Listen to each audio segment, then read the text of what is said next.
Olá a todas e todos. Esta é a oitava entrevista do Agenda Mundo, uma produção conjunta da TV GGN e do blog Chacoalhando.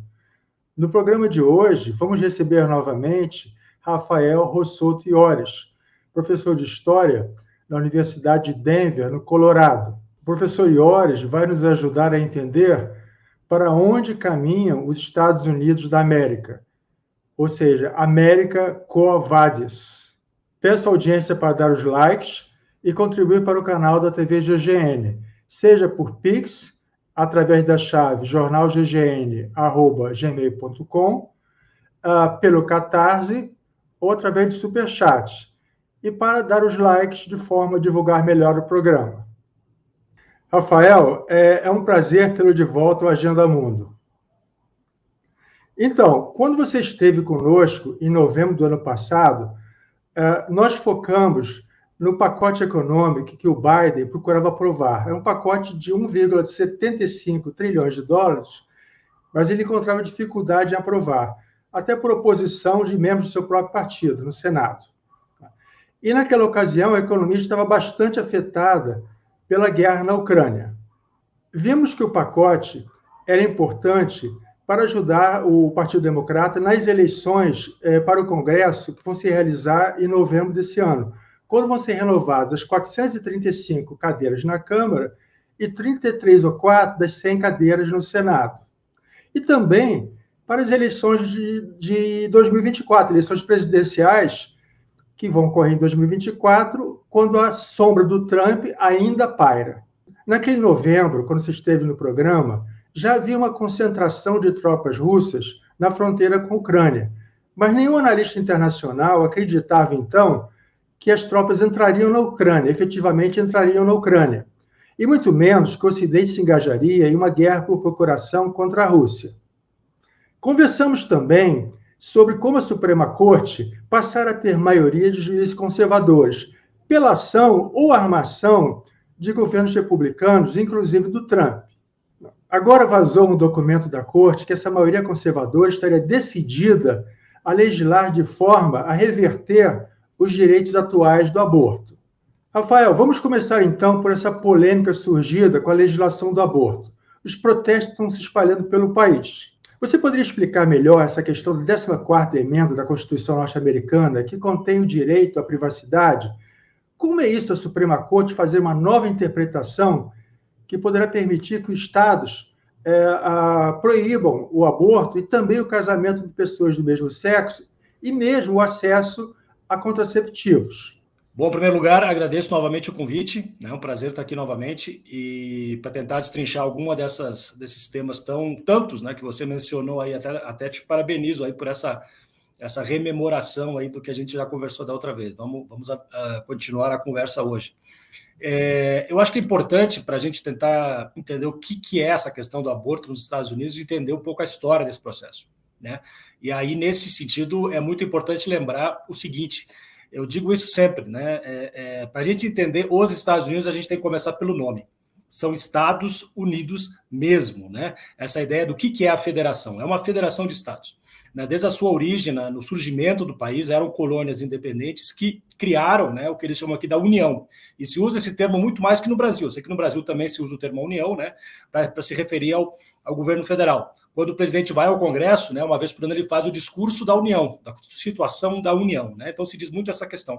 Isso reflete, de fato, uma lógica constitucional e legal, onde uma boa parte, né, da história constitucional, a história jurisprudencial, é um direito jurisprudencial, é exatamente centrada nos direitos dos estados com relação ao direito do governo federal, né? Muito passa por aí. Inclusive, desde a sua origem, né, teve um pouco esse receio, né, de que a União se tornaria muito forte, né? É uma lógica que, de fato, veio dos estados criando esse Estado federado, né, a União Federal. E então é sempre essa tensão entre os poderes estaduais e os poderes do governo federal, né? Inclusive, por exemplo, alguma dessas emendas, a primeira e a segunda, né, a primeira, o direito à livre expressão, a segunda, que é interpretada aqui como o direito de ter armas, também é uma questão da proteção das liberdades individuais frente, né, a esse Estado temido como muito, muito forte, muito interventor. Essa emenda, a 14ª, que é interpretada, né, para garantir direitos individuais, ela foi criada em 1868, no pós-Guerra Civil dos Estados Unidos, né? A Guerra Civil que se centrou na questão dos Estados do Norte, que queriam que os Estados do Sul abolissem a escravidão, que existia muito forte ainda, de maneira muito ampla, nos Estados do Sul, né? Eram estados escravocratas, então levou à Guerra Civil no início da década de 60 do século XIX. No final, no pós-Guerra Civil, né, o período chama-se o período da reconstrução, a reconstrução depois da Guerra Civil. Aí os estados do Sul foram forçados a admitir uma lógica de direitos individuais imposta pela União, e é exatamente o que essa emenda diz. Nenhum estado terá direito a não garantir as liberdades individuais.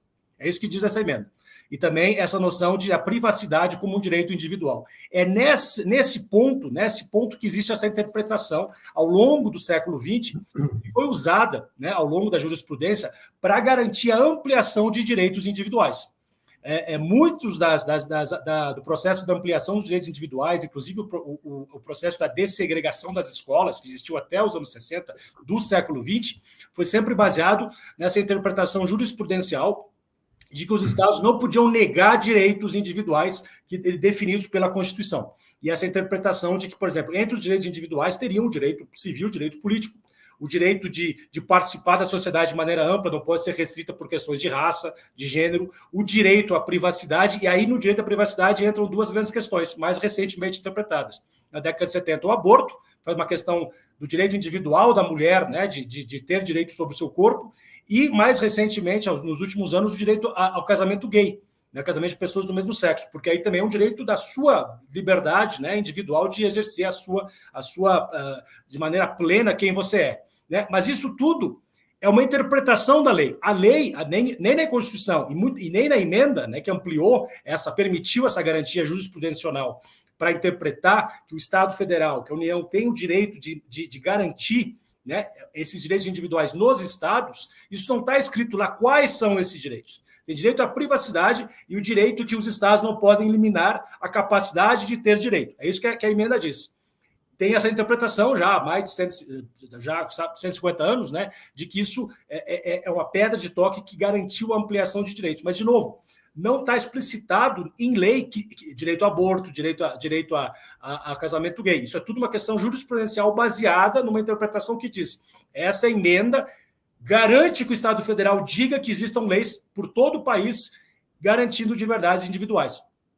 Agora, como é uma interpretação, a Suprema Corte tem o papel de interpretar a jurisprudência, aqui talvez até maior que no Brasil, no meu entender, né? Ela fica sempre fragilizada se a maioria na Corte Constitucional achar que foi mal interpretada e que requer uma nova interpretação, que é exatamente a situação que a gente está hoje. Nós temos uma maioria na Corte Suprema aqui, na Suprema Corte norte-americana, não só conservadora, mas conservadora aqui numa grande tensão jurisprudencial que existe, conservadora fundamentalista, né, que é uma interpretação fundamentalista da Constituição, que diz o seguinte: se não está explicitado na Constituição, na lei, ou numa longa jurisprudência, que eles dizem que tem que vir lá do século XIX, não existe uma interpretação equivocada. Tem que ser reinterpretada. É em cima disso que parece que agora eles estão tentando dizer, olha, como o aborto não está explicitado, isso é uma coisa muito recente, nos últimos 50 anos, foi em 1973, que houve essa interpretação, e ela nunca foi uma interpretação absoluta. Tanto que ela permitia que os estados pusessem alguns limites. Né? Por exemplo, aborto depois do primeiro trimestre, eles poderiam regular, né? Nunca é absoluto, porque não está explicitado na lei. Esse é a chave do problema. Então, nós poderíamos, sim, ter uma nova interpretação que diga, né, o que vazou, não diz que... o que vazou, inclusive, é um rascunho de uma possível decisão que venha a sair em junho, né? Inclusive o autor, que é um dos ministros dessa Suprema Corte, que é o Alito, diz que ele essa decisão não vai ser plena para outras questões, para tentando prevenir uma reação, ou seja, por exemplo, casamento gay, né, nós estamos simplesmente lidando com a questão do aborto, mas o medo é que, né, das pessoas que são favoráveis ao aborto e outros direitos, né, casamento gay sendo chave nisso, mas poderíamos, do ponto de vista teórico, inclusive, reverter uma situação de segregação.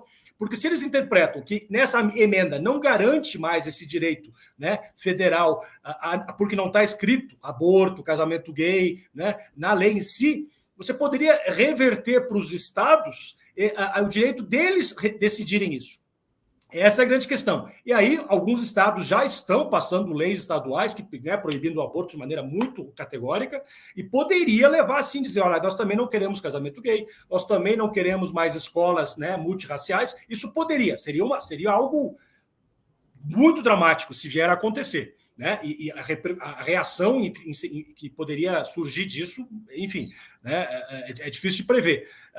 Mas se ocorrer isso, se de fato houver a confirmação dessa nova interpretação, né, da Suprema Corte, que diz que não, isso é assunto para os estados federativos, vamos ter cada vez mais estados conservadores restringindo liberdades individuais que eles entendam como não, que eles não querem que isso exista no seu estado, seja o aborto, seja o casamento gay, por exemplo, né? E estados que estão, inclusive aqui no Colorado, estão examinando uma lei que vai garantir o aborto. Isso tudo para dizer o seguinte, Rubem, a situação é uma situação de aprofundamento dessas divisões que existem em nível nacional, em várias áreas, inclusive essas divisões cada vez maiores entre o que eles chamam aqui dos estados vermelhos, que são os conservadores, interessantemente a cor vermelha, e os estados azuis, né, que são mais progressistas. E essa é a situação que a gente está colocado aqui hoje. De novo, não há uma confirmação que essa vai ser a interpretação da Suprema Corte, mas está todo mundo já comentando, né, inclusive de maneira política, né, o Biden, inclusive, usando isso no aspecto político para tentar mobilizar a sua base, que é, claro, né, mais à esquerda aqui na sociedade norte-americana. Se entrasse em vigor, né, quem tem dinheiro, né, vai poder fazer o aborto em outros estados. Inclusive, parece que a Amazon e a Apple já anunciaram que vão pagar as despesas de viagem para seus funcionários, né? Agora, quem não tiver despesas pagas, né, a situação é outra, né? Claro. Agora, é até possível que a Apple, nesse caso, a Apple, a Amazon e outras empresas acabam sofrendo boicote dos setores conservadores, se ele começar a pagar viagem para os funcionários fazerem aborto, né? Essa é a situação que poderá ocorrer. Agora, em relação ao Biden querer fazer uma legislação nacional permitindo o aborto, né? Parece que teria que vencer a tal questão da obstrução. Uhum. Chegamos até a conversar no outro programa, né, que eles chamam de filibuster, né? Sim. Que para aprovar, né, teria que, no Senado, eu não me lembro bem qual a regra, teria que ter 60... A questão é a seguinte, o filibuster é uma lógica onde, se você não tiver 60 votos, embora sejam 100, né, ou seja, não é maioria simples, não pode ir a voto. Então, eles obstruem a ida ao voto. Eles podem dizer o seguinte, inclusive, normalmente nem se exerce. Existe a ameaça de dizer, olha, se vocês colocarem isso em voto, nós temos 40 suficientes que vão bloquear. Agora, isso tudo é uma interpretação do protocolo, do procedimento do Senado. Isso poderia ser revisto. Mas, para isso, eles teriam que ter pelo menos maioria. E eles não têm maioria, porque tem 2 senadores, né, democratas que se recusam, né? Que se recusam ao Joe Manchin e a Cinema, né? Exatamente. Faz sempre eles, né? Sim. O Manchin e a do West Virginia, né? E a Sinema da Arizona, que dizem que não querem mudar o procedimento, né? O protocolo de votação no Senado. Ou seja, uma maioria que, na verdade, não funciona, né? Porque, para questões chaves, eles não conseguem reorganizar essa situação. Eu fico imaginando se essa maioria ultraconservadora na corte pode, inclusive, passar a punir o adultério, né? Com 20 chibatadas, por exemplo. Né? E aí caminha na direção lá do Afeganistão, né? De repente passa a ser uma equivalência aí com a Arábia Saudita e Afeganistão. Né? Uma lógica, por isso que eu digo, eles chamam de uma interpretação da lei, eles não chamam fundamentalista, eu chamo fundamentalista, eles dizem... enfim, essa coisa de ler ao pé da letra, né? Se não está escrito, não existe. Ou seja, que de certa maneira é irônico, né? Porque a Suprema Corte serve para interpretar a Constituição, né? E eles dizem que tem que ser literal, tem que ser se não está explicitado, não existe. É um excesso jurisprudencial você querer interpretar isso como uma base legal para ampliação de direitos. Claro, porque são conservadores, né? Então é interessante. Isso também é uma, digamos assim, as vertentes dentro da jurisprudência norte-americana. Tá certo. Então vamos agora dar uma olhada na economia do país. Final de dezembro do ano passado, antes então, portanto, da guerra na Ucrânia, o Biden já estava com uma baixa aprovação, em torno de 41%. Aí veio a guerra, aumentou a inflação, parece que a inflação em 18 estados do Sul, em abril, a inflação anual estava em torno de 8,7%, se eu não estou enganado. Não, perdão, 8,4%. Né? E a aprovação do Biden continua em torno de 41%, 42%.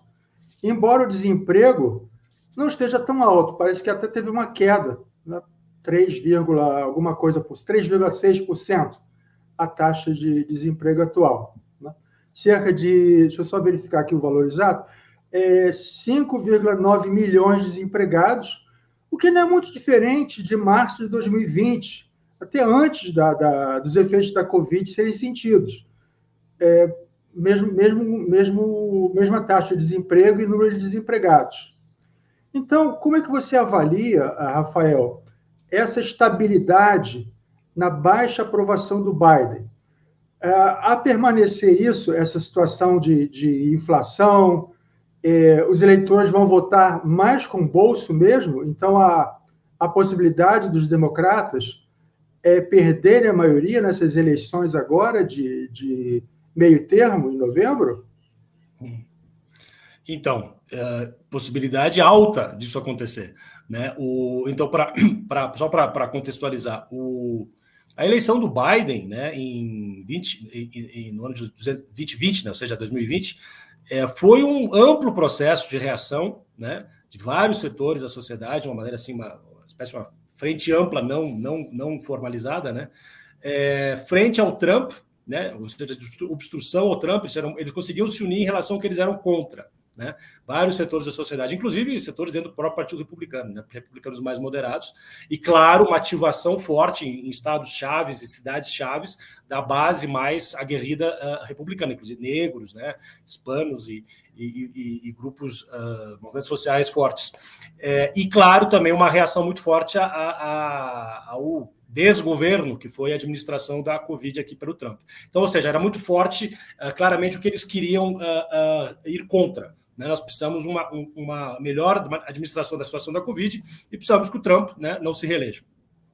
Então, a Covid tem um papel importante nisso, e no início, né, o Biden conseguiu trazer os números da Covid para baixo. Então, no início, ele teve até uma popularidade boa, inclusive, especialmente em relação à Covid. Os níveis de aprovação eram mais altos do que em outros setores. Agora, lembremos, o Trump não foi reeleito, mas o trumpismo, e o Trump mesmo, continuam muito fortes aqui. Né? Eu diria que o piso do trumpismo aqui é por volta de 40%. Outra coisa, a Covid deu uma piorada também, né? Agora no inverno passado. Em janeiro ela estava muito alta aqui. Então isso caiu um pouco aquele apelo do Biden em relação a uma boa administração da Covid. Agora diminuiu bastante, mas parece que está, inclusive, aumentando mais nas últimas semanas e tal. Isso é uma questão. Agora, a questão chave é essa questão que você falou da inflação. A inflação já está por volta quase de mais do que isso, né?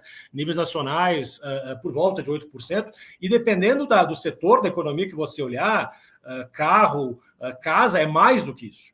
Né? Então, é mais alta dos últimos 40 anos, e isso tem um impacto muito forte, inclusive em eleitores do Partido Democrata. As pessoas não... A inflação, não sei se é questão de votar com o bolso, eu acho que é mais complicado que isso, mas tem um desgosto muito grande, né? Uma frustração muito grande em relação à economia, não querem saber de quem é a culpa. Você está no governo, você tem que administrar.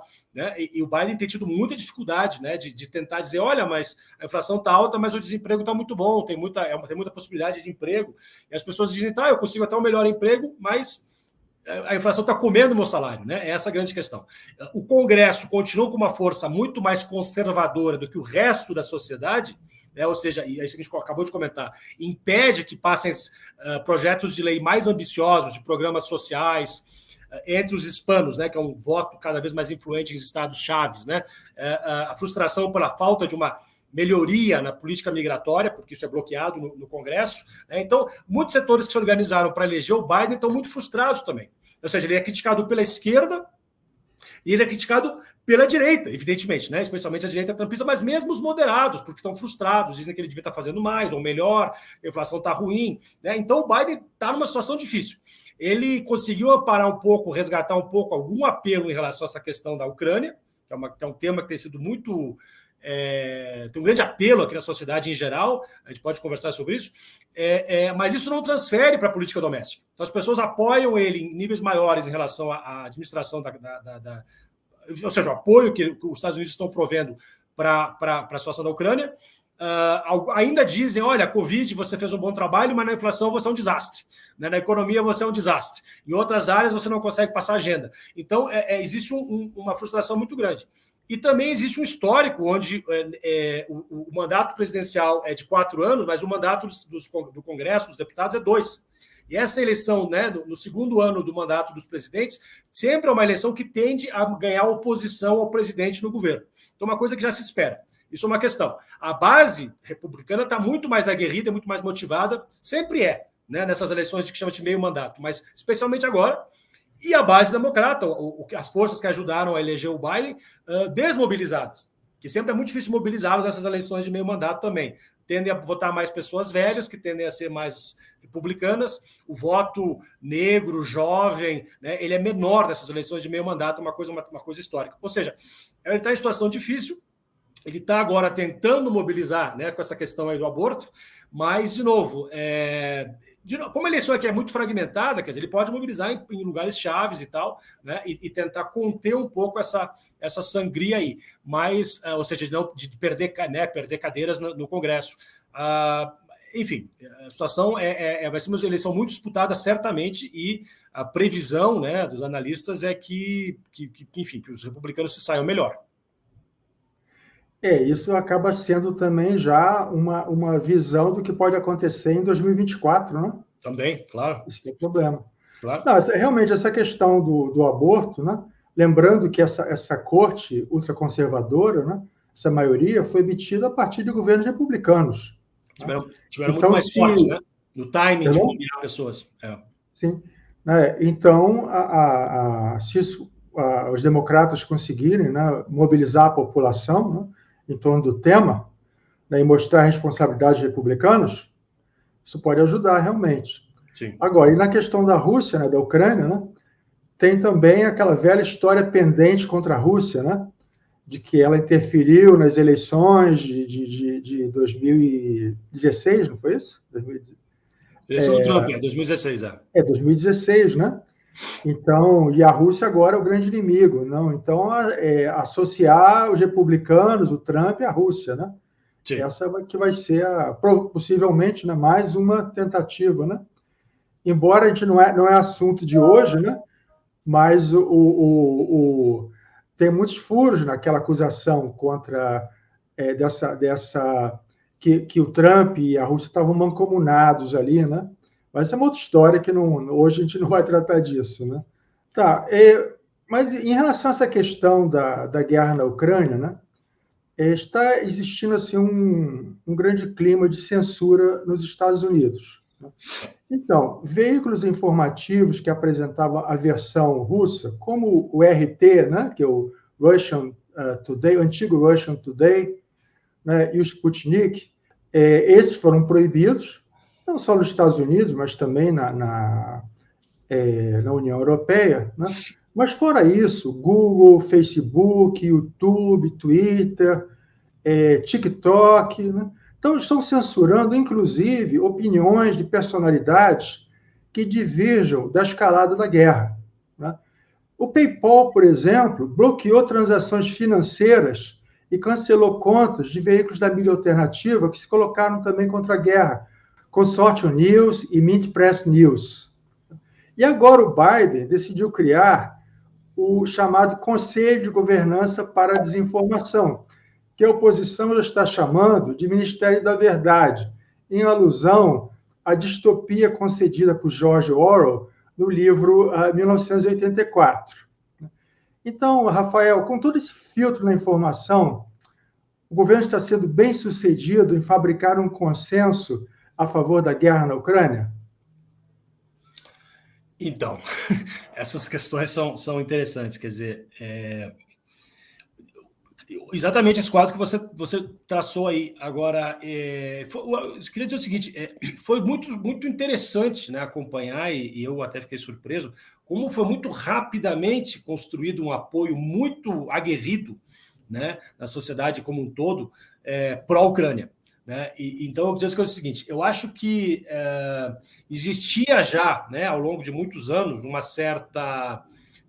certo potencial de apoio para a Ucrânia, né, desde uma representação da Ucrânia como sendo atacada, né, pela Rússia, que vinha já desde lá de 2015, em outras situações existia um certo apoio governamental, mais do que tudo, em relação a apoiar forças que chamadas da sociedade civil, mas aí é bem mais complicado, né? Tinham forças que, inclusive, de extrema-direita, mas que ajudaram a depor dois governos na Ucrânia, que eram pró-Rússia, né?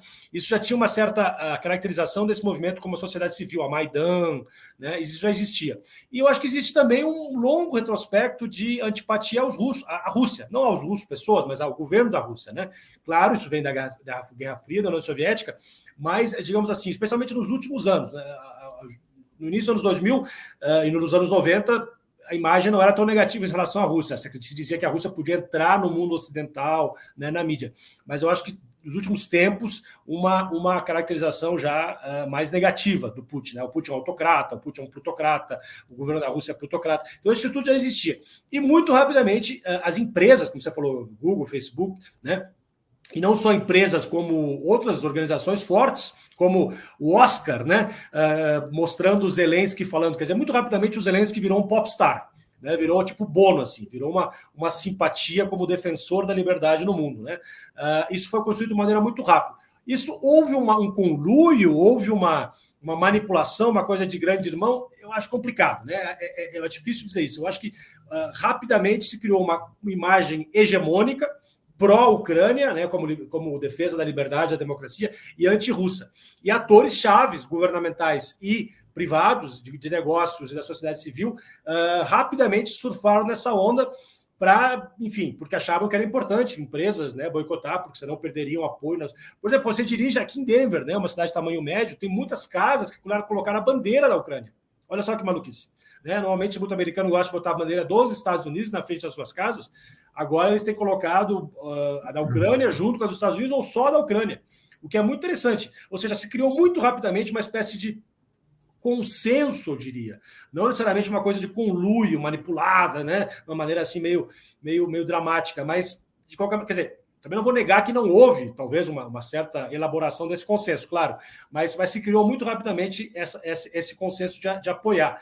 E em relação ao Putin, né, quem apoia o Putin aqui ainda é a base mais aguerrida, mais extrema-direita dentro do Partido Republicano, e alguns veículos de comunicação, como a Fox News, né, que tem alguns personagens importantes que têm, né, questionado um pouco, né, se o Putin não tem razão, né, que a gente tem que repensar, recontar essa narrativa. Mas não tem conseguido, fora do seu eleitorado muito mais restrito, né, tração, essa visão contrária. Né? Então, aí sim, eu acho que sim, dá para se dizer que existe um consenso amplo, né, pró-Ucrânia e pró-Zelensky, o que para mim é mais complicado, mais questionável, né? Porque tudo bem, a gente pode apoiar o povo, mas não necessariamente ver o Zelensky como o herói. O Zelensky, acho que recentemente até alguém chamou dele do novo Churchill, né? O defensor da democracia universal, né? O que é bastante complicado, né? Porque a gente sabe qual é a história do Zelensky. Né, um personagem outsider, meio à la Trump, assim, né, que veio e tal, e que é muito midiático, né, ele é muito midiático, joga muito bem com essa questão de construir sua própria imagem, e houve aí uma recepção muito grande nisso. Né, ele falou no Congresso americano, né, numa live, falou no Oscar, falou em vários outros eventos e continua falando, né, tanto aqui como você falou, na Europa. Então, criamos uma situação onde é muito difícil, eu já comentei isso em uma outra entrevista, né, num outro programa, que cria uma situação tão polarizada, né, do mal e do bem, que dificulta o que eu acho que é a coisa essencial, que é um cessar-fogo, que é uma negociação de paz. Né? Você aprofunda esses antagonismos e, portanto, cria uma situação onde o Zelensky se torna... né, ele tem que ir até o fim da guerra, ele não pode ceder, porque aí vai haver uma grande frustração, né? Mas você não foi o Churchill, você cedeu, né? E o que se precisa nessa guerra é um cessar-fogo imediato, né? E aí um caminho para uma construção de uma democracia, né? Uma diplomacia para construir uma paz mais duradoura.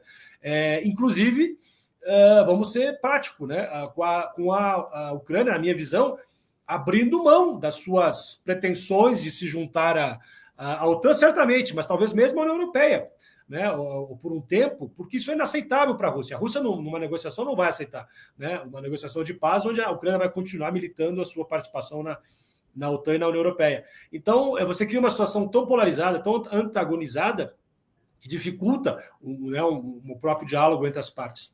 Então, mas é essa situação que a gente está vivendo.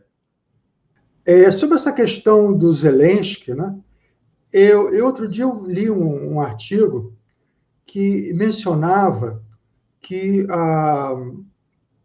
um analista norte-americano que faleceu recentemente, né, o Stephen Cohen, havia dito que o Zelensky, quando ele foi eleito, foi com um mandato para fazer a paz, já que aquela situação do Donbass já estava em conflito há algum tempo, né?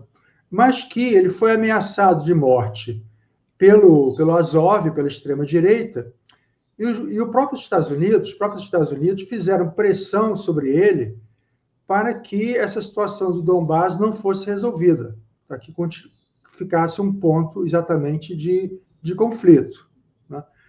E, bom, eu não estou aqui querendo defender o Zelensky, né? Mas isso, não sei até que ponto essa história tem cabimento, né? Ela procede, né? E a partir daí o Zelensky ele assumiu bem o seu papel, né? Como ator, né? Ele passou a assumir um novo papel, né? Que ao mesmo tempo ele representa um certo herói, né? Para alguns setores, né? E o conflito apenas está se agravando. Você tem alguma informação sobre isso? Eu não tenho informação que poderia corroborar a posição aí do Stephen Cohen, né, que é um professor, eu acho que ele era professor da NYU e de Princeton, né, mas que faleceu recentemente, que era uma voz já muito crítica a essa construção do inimigo da Rússia nos últimos anos, né? Nos últimos 5, 6 ou mais anos, a imagem do governo Putin nos Estados Unidos piorou muito, de maneira muito forte, né, digamos assim, na mídia, na opinião pública, né? E ele sempre chamava atenção que isso é perigoso, que isso que isso é equivocado, que a gente tem que negociar, tem que manter diálogo com o Putin, porque isso vai levar a uma situação pior. O que, de certa maneira, confirma, né, essa visão crítica dele. Mas era uma visão que era não marginalizada, mas era vista como assim, o Cohen deve ter alguma motivação pró-Rússia, era um pouco questionada, assim, mais no mainstream, né, da conversa. Em relação a essa questão específica do Zelensky na eleição dele, eu não, foi um dos poucos que falou isso, e eu não sei quais são as evidências que o levaram a afirmar isso. Ele era um especialista em história da Rússia, então, né, tem as fontes, tinha contatos. Mas o que eu posso dizer é o seguinte, quer dizer, existem evidências, aí sim, por exemplo, evidências que eu não tenho as fontes primárias, mas evidências assim que eu li, artigos afirmando que existem evidências, né, que não só existe apoio já não só de agora, mas já nos últimos anos, do governo americano, não só ao governo Zelensky, mas ao governo anterior do Zelensky, que era mais pró-Europa, né, porque depuseram o Poroshenko, eu acho que era o pró-Rússia, né, e o que veio depois era mais Europa, e tentou negociar, inclusive, essa questão da petição para juntar com a União Europeia. E os Estados Unidos, o governo dos Estados Unidos já estavam, né, apoiando, né, existia aí apoio a esses movimentos sociais, de crítica aos governos, né, que chegaram a derrubar os governos pró-Rússia, e também apoio militar, apoio, né, já vinha de algum tempo, que não é só de agora, que uma enorme soma de armamentos está sendo doada, né, ou emprestada, enfim, para a Ucrânia. Isso já vinha de antes. E a CIA, inclusive, tendo laços, contatos, né, com o Batalhão Azov. Não só o governo como um todo, mas o Batalhão Azov, né, uma força de extrema-direita, inclusive com traços nazistas, né, parece. Então, isso já existia. O que é interessante é que a mídia tem sido muito de prevenir essa crítica de chamar o Zelensky, o governo da Ucrânia atual, de pró-nazista, né, para corroboraria o argumento do Putin, que ele disse, inclusive, hoje, né, nas manifestações lá em Moscou, que a operação militar que a Rússia está fazendo na Ucrânia é para desnazificar a Ucrânia. É muito interessante aqui, você olha qualquer noticiário sobre a guerra, né, especialmente no início, eles sempre tinham a seguinte frase: o Putin diz que ele está lá para desnazificar a Ucrânia. Isso é um absurdo. A Ucrânia não tem um governo nazista porque o Zelensky é judeu. Olha só que fantástico, né? O Zelensky, sendo judeu, ele é a prova de que não é um governo que é nazista. Bom, dizer que o governo como um todo é nazista, dizer que o Zelensky é nazista, realmente é complicado. Isso não quer dizer que não haja forças que levaram ao governo Zelensky ao poder e que influenciam o governo Zelensky que tem traços pró-nazistas, inclusive o Batalhão Azov, eu acho que é além do batalhão. Então, é essa situação super complicada, né? Das narrativas e de como desagregar e colocar. Isso eu volto a dizer, quer dizer, isso tudo, na verdade, aprofunda esse processo de criar uma impossibilidade do diálogo, porque como é que você vai negociar, né? Se está tão extremada a narrativa da guerra, né? O que acaba, né? Quem sofre, quem paga o pato, né? Paga o preço, são as vítimas lá, os civis inocentes que estão sendo bombardeados, né? E morrendo. Então é muito infeliz, né? A maneira como essa narrativa aconteceu. Não sei quem é que disse, é o George Orwell, alguém que disse que a primeira vítima é a verdade, né? A primeira vítima das guerras é a verdade, né? Não sei se é a primeira vítima, mas a guerra é envolta sempre, né? Em narrativas.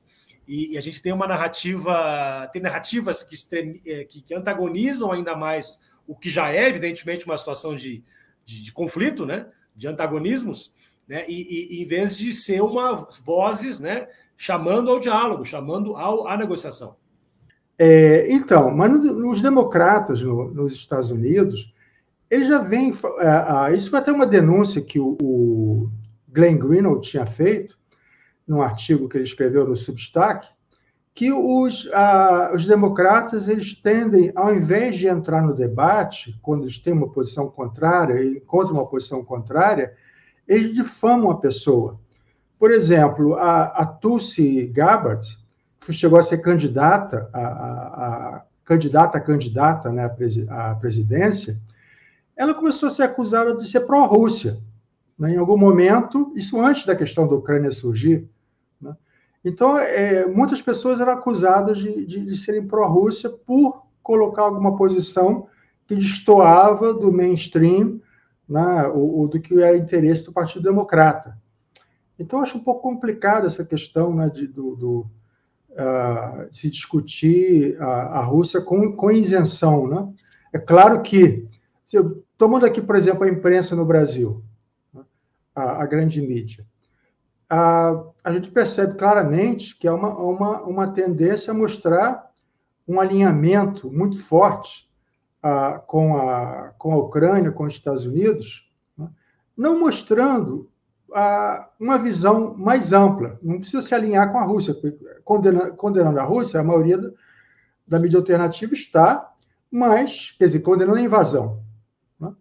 Mas reconhece toda uma situação que estava havendo com o avanço da OTAN, inexorável, chegando às fronteiras, ameaçando, né?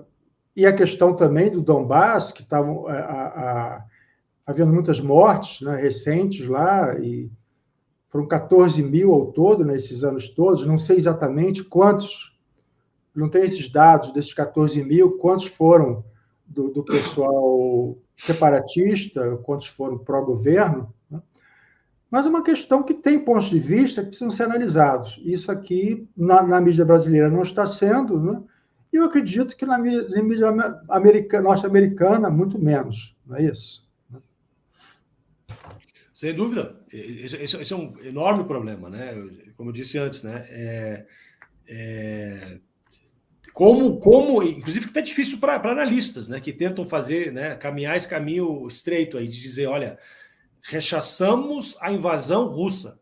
Isso está errado, porque isso rompe regras e leis internacionais e os princípios da Carta da ONU, né? Isso está errado, isso é injustificável. Ponto, nova linha. Isso não quer dizer que a OTAN não poderia ter, né, se encaminhado, né, as suas negociações com a Ucrânia e com a sua expansão bastante dramática nos últimos anos, né, para o leste da Europa, não tivesse ter sido feita de uma maneira que levasse mais em consideração, né, as preocupações de segurança da Rússia. Né, que não houve. A Ucrânia foi arrogante, foi prepotente nisso. A gente vai ampliar e você tem que lidar com o problema. Né? E o Putin avisava lá desde o início dos anos 2000. Né? O Lavrov fez uma declaração sobre isso. A gente apontou em 2003, a gente apostou em 2005, a gente está preocupado com isso, a gente tem que negociar, vamos achar um caminho de criar garantias, né? Vai incluir a Lituânia, vai incluir os países bálticos, vai incluir a Polônia, vai incluir, né, a Eslováquia. Como assim? Vai incluir a Romênia, vai incluir, quer dizer, como vai fazer isso se a gente não vai levar em consideração garantias nossas de preocupação? E que não é só inclui e põe mísseis apontados para a Rússia, né? Que, na verdade, a gente tem que lembrar um pouco isso, quer dizer, no final da Guerra Fria, a OTAN perdeu razão de existir. E nos anos 90 ela estava muito em crise, se falava, inclusive, de fechar-se a OTAN, né? Por que existe a OTAN se não existe mais a Guerra Fria? Não existe mais a União Soviética. A guerra da fragmentação da Iugoslávia criou uma certa razão de existência para a OTAN nos anos 90. E no novo século, agora, nos anos 2000, talvez a gente poderia até afirmar isso, que esse processo de demonização da Rússia, né, foi muito... De novo, não dá para dizer que existe conspiração, que isso tudo é armado assim, de maneira precisa, mas, digamos assim, de maneira mais difusa, né? Eu acho que tem razões de prepotência, tem razões da lógica de tentar achar uma razão de ser, né? Esse entrou muito nessa questão da inclusão de novos países no leste, e a Rússia, portanto, tem que ser novamente, não é mais a União Soviética, tem que ser a Rússia como o inimigo, né? Para justificar a sua expansão, justificar os seus gastos armamentistas também. E o Putin, como autocrata que também é uma outra coisa que tem que ser criticada, né? A invasão está errada, a expansão da OTAN foi equivocada, também não quero legitimar o governo russo, né? Então, caminhar esse caminho estreito, onde você separa as coisas, é o que o analista tem que fazer, mas é difícil, porque a mídia fala muito mais alto e numa narrativa muito mais de antagonizar, né? De preto e branco, a política, o discurso político, a narrativa política também, e se você tenta fazer essas nuances que são absolutamente necessárias do ponto de vista da análise, você corre risco de ser, né, criticado porque você está sendo pró-Rússia ou pró o que for.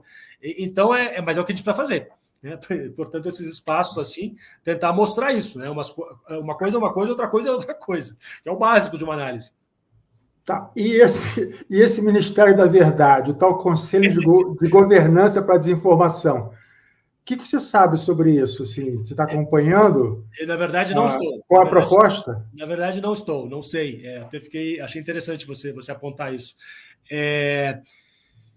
Olha, eu estudo a Guerra Fria, né? Então, assim, a gente sabe muito bem, né, que não é só a teoria da conspiração. Existiam, de fato, muitos processos, né, de propaganda na Guerra Fria, de manipulação, de destoar narrativas ou de competição entre narrativas que eram, né, ambas propaganda, né, no sentido aqui que se usa nos Estados Unidos, ou seja, uma versão da verdade, não é a verdade em si, né, é uma coisa que aponta uma narrativa específica do como a gente quer fazer isso para a gente se beneficiar, né, dessa narrativa. Então, sabendo disso, a gente sabe muito bem que é possível que exista, de fato, né, conversas e planos, né, de como conter e como promover narrativas. Vamos lembrar um outro caso. A invasão do Iraque, com o governo Bush, no início dos anos 2000, foi muito rapidamente, muito eficiente construir essa narrativa de que o Saddam Hussein agora era a grande ameaça do mundo e que existiam armas né, como é que se fala isso? Armas de destruição em massa, né? Que era impossível alguém questionar isso. Era muito difícil alguém questionar isso. Teve acadêmicos aqui que questionavam isso e diziam, calma, vocês estão sendo muito rápido nessa história, temos que investigar melhor. Eram fortemente criticados. Teve acadêmicos que sofreram represália, né? Então, assim, isso... Não sei se é um comitê da verdade ou um comitê de controle da narrativa, mas que existem, claro, né? A maneira de como você usar, né, a pressão do governo e a força e ancorar isso em certos pontos onde a opinião pública já está aberta para aquela narrativa, isso eles sabem muito bem fazer, né? Assim, eles não é só democrata, não. Acho que é uma questão do establishment político e midiático dos Estados Unidos como um todo. Lembrar um outro caso, quer dizer, recentemente no governo Trump, e que bom que o Trump é quem é, e, portanto, não presta atenção na América Latina, não presta atenção em nenhum assunto por mais que 5 minutos, se esse assunto não lhe beneficia, né? Esse é o Trump. Quando quiseram invadir a Venezuela, uns anos atrás, e o governo Bolsonaro estava aberto a isso, o Araújo, o ex-ministro das Relações Exteriores, estava favorável a dizer que o Brasil iria se juntar com a Colômbia numa invasão à Venezuela. Isso foi durante o governo republicano do Trump. Se construiu muito fortemente essa imagem, né, do governo da Venezuela como o novo Saddam Hussein, né, como o novo inimigo que tem que ser contido. De novo, como fazer análise sem defender elementos que têm que ser criticados do governo da Venezuela atual e sem defender, sem comprar a narrativa que foi proposta em relação a tentar justificar uma invasão possível na Venezuela, que graças a mentes um pouco mais sanas, né, não houve, mas de novo, no Iraque houve, eles construíram isso muito bem, de maneira muito rápida, muito eficiente, né? Então, eu acho que no caso aqui da Ucrânia, especificamente, para voltar, nem é necessário esse comitê aí, a coisa já está muito bem pavimentada. Quando você começa a ver nos bairros do subúrbio, pessoas normais, né, o cara que dirige Uber, na frente da sua casa, põe uma bandeira da Ucrânia, já foi feito, já ganhou a narrativa, né? Já está feito. Então, acho que nem precisa você tentar censurar e outras coisas. No caso da Ucrânia, não, né? Mas o título desse programa, né? América Quo Vadis, né? Sim. América, Estados Unidos da América, para onde você caminha, né? Para onde caminham os Estados Unidos da América, né? Para onde vão, né? Então, esse comitê aí de desinformação, né? Não sei o que vai representar no futuro, né? Mesmo no mundo pós-guerra da Ucrânia. Mas você mencionou o Trump, né? Vamos ver a quantas anda aí a questão do Trump, né? Então, um comitê de maioria democrata na Câmara continuou a investigar aquela insurreição de 6 de janeiro de 2021, né? É claro que se os republicanos ganharem agora, né, agora dessas eleições de novembro, né, esse comitê vai deixar de vigorar. Então, como é que você vê isso, né? Esse comitê vai tentar comprometer o Trump para que ele seja realmente alijado das próximas eleições? Isso independente também de que o Trump tem contra si processos na justiça que são, inclusive, anteriores, né, à presidência dele. Sim. 14 processos, se não me engano, por fraude de seguros, né, fraude bancária, evasão de impostos. Quer dizer, ele ainda é elegível para presidente? Infelizmente é. Infelizmente é. Você está pensando certo. Existem inúmeros, dezenas de processos contra o Trump. Quem escreveu já, vários livros existem, né, sobre o Trump como empresário, né, a organização Trump, diz isso, que embora ele é um cara que virou milionário na base de propriedades imobiliárias, né, é isso que ele faz, é isso que a organização Trump, em síntese, faz, ele teria mais advogados do que engenheiros nas suas empresas. Ou seja, o lance dele sempre é esse, é sempre protelar, usar todas as maneiras na justiça de enrolar, de ir levando e nunca dá em nada. Ganha, né, exaurindo os recursos de quem está tentando processá-lo, no caso de pessoas que foram fraudadas, e várias pessoas foram fraudadas na sua história de projetos imobiliários, né? E, claro, processos das procuradorias, não só de pessoas privadas, mas a procuradoria. Havia muita esperança que agora um processo forte de fraude fiscal, de evasão de impostos, que parecia muito bem construído e terem, de fato, evidências para colocar isso, o Ministério Público de Nova York está ainda investigando, né? E parecia que ia chegar alguma coisa. As últimas notícias é que algumas ações da justiça que já teriam possibilidade de ser seguidas, né, de fato haver um indiciamento, estão demorando mais do que se esperava. Alguns promotores pediram demissão e saíram acusando a chefia da promotoria de estar muito lenta, de que já devia ter feito esses indiciamentos. Isso tudo faz o seguinte: parece que, novamente, os advogados do Trump, da organização Trump, estão conseguindo, né, exaurir os processos e ganhar tempo nisso. E por que ganhar tempo? Porque se o Trump se reelege, bom, aí ele fica imune de novo, né, ele como pessoa. E claro que vai ter todo o poder do Estado para paralisar as questões, inclusive investigando os filhos dele, a organização dele. Então, isso do ponto de vista da evasão fiscal. Em relação à tentativa de golpe, né, é isso que foi, de 6 de janeiro, existe essa CPI, né, vamos chamar de CPI, algo similar a uma CPI na Câmara. Também está levando mais de um ano, né, para ter um relatório. ou seja, parece que está perdendo um certo gás, né? E mesmo que saia um relatório até relação, antes de novembro, que é a eleição onde talvez, possivelmente, provavelmente os republicanos ganhem maioria, e se ganharem maioria, engavetam esse relatório, né, e fecham a CPI, mas mesmo que haja um relatório agora, dizem que vai ser um relatório agora em junho, agosto, é um relatório como CPI no Brasil. Você vai enviar para a Procuradoria Pública, a Procuradoria-Geral da Justiça vai decidir se vai dar sequência ou não. Com o Trump, com a maioria, né, republicana no Congresso, eles vão, né, diminuir ou vão tentar fazer pactos, acordões, né, com a Procuradoria para que esses processos sejam arquivados ou não caminhem. E mesmo que caminhassem, né, ou que caminhem, aí daqui a 2 anos tem a eleição presidencial e o Trump tem grande chance de sair novamente como o candidato do Partido Republicano e, em saindo, grande chance de ganhar, eu diria. E aí, bom, aí engaveta-se tudo, né? Porque aí ele controla. O Ministério da Justiça aqui é uma certa mistura entre Ministério da Justiça e Procuradoria-Geral. Então, ele consegue paralisar, né? Indicando o ministro para esse ministério que engavete tudo, né? Um engavetador geral da República, digamos assim. Então, olha, é muito preocupante a situação.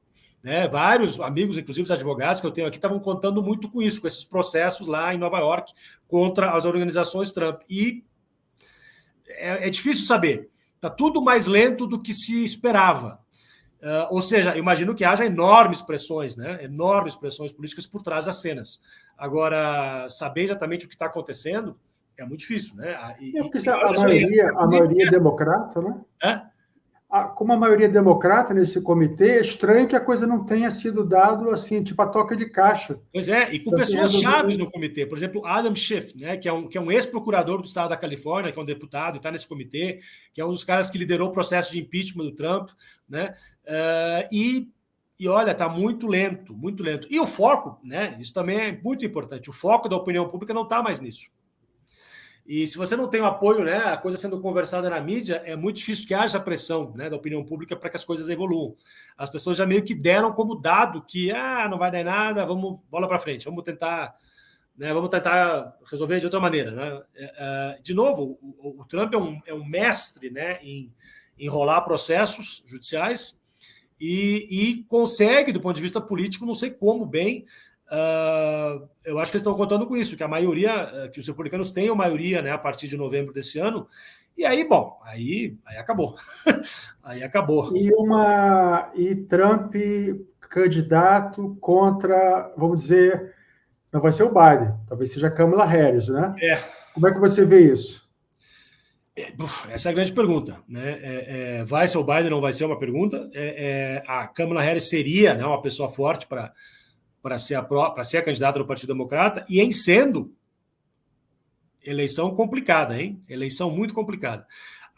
Mobiliza a base das mulheres e das minorias raciais, mas perde voto do homem branco em estados chaves onde o Biden teve que ganhar, né? Pensilvânia, por exemplo, né? Para poder ganhar do Trump na eleição de 2020. Então, de novo, fazer prognóstico sempre é complicado, mas... E tem gente que diz, mas nem vai ser o Trump. Eu não vejo por que não seria o Trump. Se ele conseguir, ele vai. Né? E ele consegue, e talvez até mais, né, garantir o voto para o apoio dele num discurso revanchista, né, num discurso de mártir. Né? Então, bom, pode ser que... E aí, uma coisa importante para chamar a atenção, né? Vários estados chaves têm passado leis restringindo o acesso ao voto. O voto aqui depende dos votos em cada estado.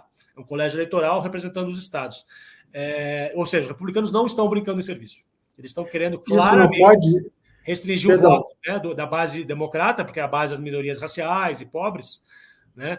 E eles façam várias medidas para diminuir o acesso, para dificultar o acesso ao voto, várias formas de legislações novas, para garantir, né, que esses estados, o eleitor republicano tenha mais facilidade para votar no seu candidato, Trump, provavelmente, né, do que o candidato do Partido Democrata. Ou seja, a situação é bem preocupante. E isso não dá para ser contestado, não, na justiça, seja estadual ou seja a nível federal? Isso em algum momento chegaria na Suprema Corte. E a Suprema Corte está numa lógica muito de devolver para os estados, né, como a gente conversou antes. Né? Tem Suprema Corte também estadual, não tem? Existem já. Tem. Então, existem ações que já chegaram na Suprema Corte em alguns estados, eu acho que no Michigan recentemente, onde cortes federais, mas não a Suprema Corte, validaram críticas, né, a essas mudanças eleitorais. A Suprema Corte disse não. Isso é um direito da Assembleia Legislativa. Onde os republicanos têm feito essas restrições ao acesso ao voto é nas Assembleias Legislativas.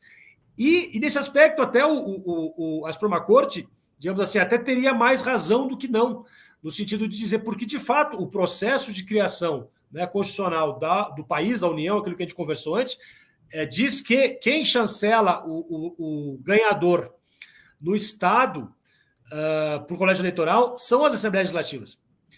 Inclusive, dizem que o Trump contava com isso, contava com que, na Pensilvânia, por exemplo, né, apresentasse um outro candidato, né, no caso ele, e a Assembleia Legislativa seria uma ratificando essa nomeação do candidato.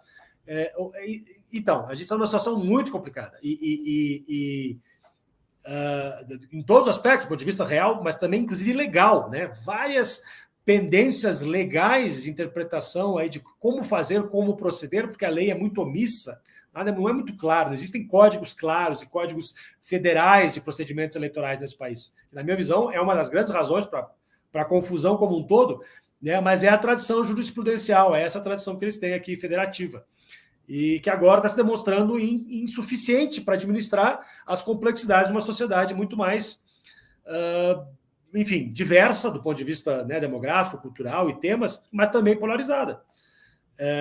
Eu acho que é uma situação que requeriria isso, né, um momento da verdade, fazer uma definição de como é que são feitas as coisas e vamos codificar as coisas, mas aqui é muito difícil esse tipo de lógica, porque é sempre isso, a questão jurisprudencial e que, em última análise, é interpretada pela Suprema Corte, e a gente sabe que essa Suprema Corte atual tende a interpretar, não só do ponto de vista de ser conservador ou ser indicada por presidentes republicanos, mas tende a ter essa interpretação federativa da Constituição, joga para os estados. E aí, essa é uma outra questão. Os republicanos têm muito mais maioria nas assembleias legislativas do que os democratas. Os democratas tendem a focar isso, né, no Congresso e na presidência, na sua mobilização. O voto estadual é muito mais controlado, muito mais aguerrido, o voto republicano que dá a maioria para as assembleias legislativas. E com isso eles garantem vários desses procedimentos eleitorais. Tá. Deixa eu chamar aqui os nossos patrocinadores. Bom, conforme nos aproximamos do final do programa, peço à audiência para dar os likes e contribuir para o canal da TV GGN, através da chave de Pix, jornalggn@gmail.com, dos superchats ou do Catarse. Então, estão indicados aí os endereços, né, os links, né, para doação para o Catarse, do Pix, né, e também para vocês darem seus likes e os superchats, tá certo? Rafael, então, para concluirmos, né, na sua visão, os Estados Unidos da América vão caminhar para uma sociedade com mais ou menos conflitos internos e fissuras? Estados Unidos cada vez mais desunidos, né? É isso que a gente vê hoje. É uma sociedade, de novo, né, que tem enormes fissuras, né, historicamente fissuras profundas do ponto de vista racial, étnico, né, segregação formal em códigos legais, né, sabe a história da segregação aqui dos movimentos de direitos civis, mas também fraturada historicamente em termos de classe. Hoje em dia é uma situação onde a concentração de renda nesse país está em níveis históricos só similares a mais de 100 anos atrás, né, que levou a todo um processo de mudanças no início do século XX. Também cada vez mais separações entre estados conservadores e estados progressistas, a questão dos estados vermelhos e azuis, né? E também uma grande fissura entre o voto urbano e o voto rural. O voto urbano tendendo a ser mais progressista e o voto rural cada vez mais conservador, né? Então, uma sociedade cada vez mais polarizada. E olha que interessante, o Obama, no seu discurso, inclusive, que lançou, né, que o lançou na política como um potencial candidato à presidência, é o famoso discurso onde ele diz isso: nós não somos estados azuis ou os estados vermelhos, nós somos todos Estados Unidos, né, que chamando para ir para um processo de união, né, de ir além dessas divisões. O próprio Biden, né, agora mais recentemente, tentou lançar, inclusive, um discurso similar nessas linhas. O que o governo Obama fez em relação a isso? Ele agregou mais? Não. Houve uma reação conservadora republicana, que inclusive levou, em última análise, à presidência do Trump, né, como resposta ao voto conservador, racista, rural, religioso, né, nos estados-chave conservadores, a ver a eleição do Obama e ver uma agenda do Obama que, por sinal, era muito moderada. Né? Ele é muito moderado e a agenda dele era muito moderada, mas vendo e caracterizando-a como radical. E aí a mídia teve um papel fundamental nisso. A mídia conservadora, a Fox News e as rádios AMs conservadoras, um papel fundamental sempre em manter essa narrativa, né, do extremismo. O Obama era dito que era comunista e nazista ao mesmo tempo. Olha só que fantástico. Né? Então, não o Obama, mas a presidência do Obama, da maneira como ela foi interpretada pelos grupos conservadores, aprofundou em vez de diminuir as divisões. O Trump aprofundou, claro, puxando para o voto conservador ainda mais as divisões, que, de certa maneira, levou à mobilização do voto progressista para eleger o Biden. Mas o Biden também chamando a união, nós somos todos americanos, temos que trabalhar juntos. Não se vê isso, não é o que se vê, né? Nem no establishment político e também na sociedade.